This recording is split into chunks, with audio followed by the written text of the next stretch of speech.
Bonjour à tous. La revaccination contre la dermatose nodulaire lancée en Bourgogne-Franche-Comté annonce hier du ministère de l'Agriculture. Les bovins seront vaccinés à nouveau pour endiguer le virus alors qu'aucun cas n'a été détecté depuis plusieurs semaines. L'opération sera prise en charge par l'État à hauteur de 40 millions d'euros. La campagne débutera d'ici les prochaines semaines dans notre région.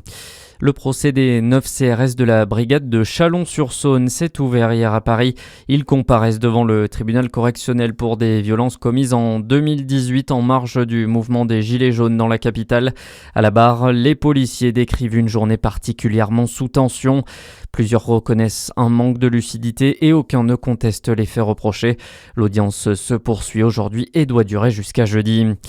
La ville de Dijon est éligible pour accueillir le RER Vélo. Selon une étude publiée la semaine dernière par le WWF France et la Fédération des usagers de la bicyclette, la capitale d'Éduc a le potentiel pour bénéficier de nouvelles infrastructures cyclables à haut niveau de service.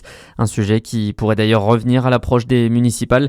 Mais en quoi consiste ce dispositif? Les détails avec Manal El Maïba. Oui, c'est un projet qui vise à remettre le vélo sur le devant de la scène. Exit les simples pistes cyclables pour de vrais axes dédié aux usagers, d'où son surnom RER Vélo avec des voies plus larges, plus sécurisées tout autour de la ville. Selon l'étude, Dijon fait partie des 5 premières agglos de France sans réseau express vélo, malgré une dynamique locale positive. À terme, 70% de la population serait couverte, ainsi que plus de 80% des lieux de travail. Côté portefeuille, un tel projet est estimé à 150 millions d'euros pour 200 km, soit 40 fois moins que le coût par kilomètre d'une autoroute urbaine. Et plusieurs villes ont déjà adopté le REV, c'est le cas notamment de Grenoble, de Rennes ou encore de Strasbourg. Dans le reste de l'actualité, Emmanuel Macron dans le Nord, le chef de l'État est à Dunkerque aujourd'hui sur l'un des sites sidérurgiques d'ArcelorMittal. Un déplacement pour annoncer des investissements présentés comme massifs dans la décarbonation du premier producteur d'acier en France. Les syndicats évoquent notamment la construction d'un four électrique, déplacement qui est tout de même boycotté par la CFDT ArcelorMittal qui dénonce une mascarade.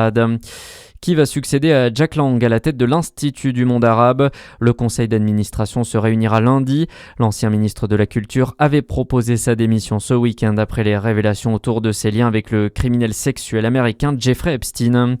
Et puis c'est l'heure de vérité pour Quentin Fillon-Maillet.